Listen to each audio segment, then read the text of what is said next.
আজকে 26শে জানুয়ারি, তাই না? তো আজকে আমাদের এখানে রামপ্রসাদের ভিটেতে তো আজকে অন্নকূটের মেলা হবে গো। হচ্ছে তো চলো যাই ঘুরে আসি। চলো তো চলো যাই ঘুরে আসি। আজকে রিয়া তো পরীক্ষা, রিয়া তো যাবে না, তাহলে আমি আর তুমিই যাই, গিয়ে ঘুরে আসি। একটু পরে যাবো। কটার সময় বেরোবে? 4টে নাগাদ চলো না, একটুখানি বসে তারপরে যাচ্ছি। তো চলো তাহলে আমি রেডি হয়ে নি, তুমি একটু বসো, আমি রেডি হয়ে আসছি। আমার তো একটু সময় লাগবে রেডি হতে, কাজগুলো সেরে নি। রেডি হয়ে গেছো? আমি তুমি ঘুমাচ্ছিলে বলে আমি রিল বানাচ্ছিলাম ছাদে। তো চলো সেটা করো। তো চলো আমি এতক্ষণ রিল বানিয়ে নিলাম কটা, আর ও ঘুমাচ্ছিল, রেডি হয়নি। তো চলো এবারে যাওয়া যাক। আমার অনেক বন্ধুরাই হয়তো জানে না, হালিশহরে রামপ্রসাদের ভিটেতে 26শে জানুয়ারি অন্নকূটের মেলা হয়। তো সেখানেই আমরা আজকে বেরিয়ে পড়লাম, আর গিয়ে দেখছি প্রচণ্ড ভিড়, আর ভোগের জন্য লাইন পড়ে গেছে। আর এখানে দেখো মায়ের ভোগের কী সুন্দর করে সাজিয়েছে। এগুলো কিন্তু যারা কুপন কেটেছে তাদের জন্য, আর আমরা তো কুপন কাটিনি, আমরা গিয়েই লাইনে দাঁড়িয়েছিলাম। আর যেই হাতটা পেতেছি অমনি মায়ের ভোগের খালা এসে আমার হাতে পড়লো। মায়ের অশেষ কৃপা যে আমি গিয়েই মায়ের একটু অন্ন প্রসাদ পেয়ে গেলাম। যাই হোক, ঠাকুরকে নমস্কার করে প্রসাদটা বাড়িতেই নিয়ে আসলাম, মেয়েকে দেবো, মাকে দিয়ে খাবো বলে। তারপরে মেলাতে একটু ঘুরলাম, আর মেলাতে তো অনেক কিছু জিনিস পাওয়া যায়, আর বিশেষ করে এখন তো কেউ ছোট বাচ্চা নেই, আমার মেয়ে বড় হয়ে গেছে, তাই জন্য ওর জন্য একটু আর মায়ের জন্য একটু খাবার জিনিসই কিনে নিয়ে আসি। তো যেখানে ছোট ছোট জিলিপি, মালপোয়া, নিমকি, আবার গজা, বাদাম এসব বিক্রি হচ্ছিল, সেগুলো নিয়ে নিলাম। আর মেলায় গেলে টুকিটাকি অনেক কিছুই কিনতে ইচ্ছে করে, আর টুকটাক অনেক কিছু কেনাও হয়ে যায়। আর মেলায় গেলে তো কানের দুল কিনবই, আরও অনেক কিছু। কত করে গোপালের বিছানা?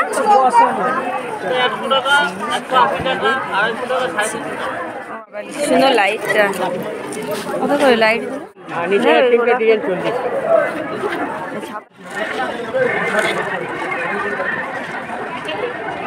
বোর্ডটা ইয়ে থাকবে, বোর্ডের মধ্যে প্লাগে দিয়ে দিতে হবে। প্লাগে দিয়ে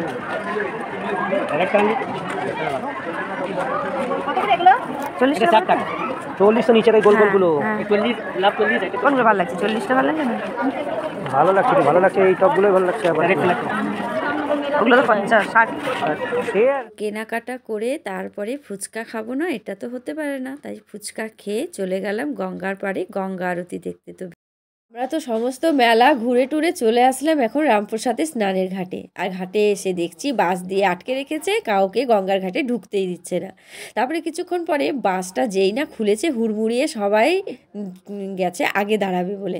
তো আমরাও গেলাম, গিয়ে জায়গা করে একটা উঁচু জায়গার মতন দাঁড়িয়ে পড়লাম সেখানে। আর এখানের ভিড়টা দেখো, সেই লেভেলের কিন্তু ভিড় হয়েছিল, মারাত্মক ভিড়, আর মধ্যে ঝগড়াঝাটি খেলা। যাই হোক, তারপরে দাঁড়িয়ে একটু গঙ্গা আরতি হচ্ছে। তো দেখো, ভিডিওটা তোমাদের সাথেও একটু শেয়ার করলাম, আমার খুব ভালো লাগলো।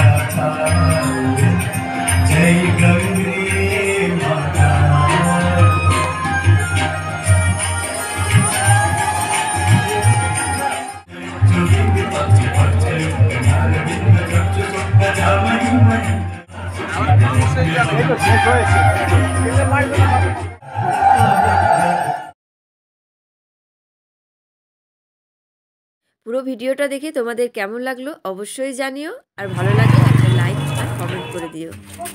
বাবা আজকে আমরা অন্নকূটে কত দেরি মাকে জিজ্ঞাসা করো কেন কত দেরি চলে এসেছিল এই পর্যন্ত, এই যে মাঝখানে রাজা দত্তর বাড়ি পর্যন্ত। তারপরে আবার বললো তুই এত দূর এলাম আর দেখবো না, চলো 5:30 তো বাজে, তাড়াতাড়ি চলে যাবো। ভিড়ের মধ্যে ঢুকলে বেরোনো যায়? অন্নকূটের মেলা গিয়ে আজকে আমার সার্থক হলো। কেন? প্রথম কথা, গিয়েই এত লাইন, লোকে অন্নকূটের প্রসাদ নেওয়ার জন্য লাইন, কোটি কোটি লাইন দিয়ে রেখেছে। সেখান থেকে আমি গিয়ে এমনি গ্রিলটায় হাত বাড়িয়েছি, আমাকে ভোগ দিয়ে দিল। প্রথম কথা, এত লাইনে লোক প্রসাদ পাচ্ছে না, আমি মানে হাতটা বাড়িয়েছি, আমাকে ভোগ দিয়ে দিল। তারপরে তখনই চলে আসছিলাম, তারপরে ওইটাই দাও। হ্যাঁ, তারপরে ওইখানে হরিদ্বারের মতো গঙ্গার পাড়ে, না না এই বছর মমতা বন্দ্যোপাধ্যায় ইয়ে করেছিল।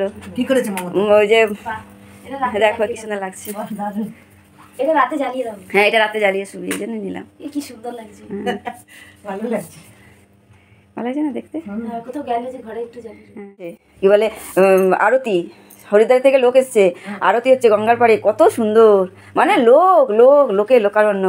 কত ভিড়ের মধ্যে তাও ঢুকেছিস ভেতরে? হ্যাঁ, তার সামনে আবার জায়গা পেয়েছি, বলো আরও সামনে জায়গা পেয়েছিলাম, এত ধাক্কা ধাক্কিতে আমি পিছনে চলে আসলাম। নিমকি এনে দিচ্ছে তোর জন্যে, আর জিলাপি ওর জন্য নিমকি, আমাদের জন্য জিলাপি। ভোগগুলো দিয়ে দাও, ভোগগুলো দিয়ে হ্যাঁ? দাও। চপাল নেই নাকি? চপ চপ নাই, চপ পাওয়া যায়নি এখানে।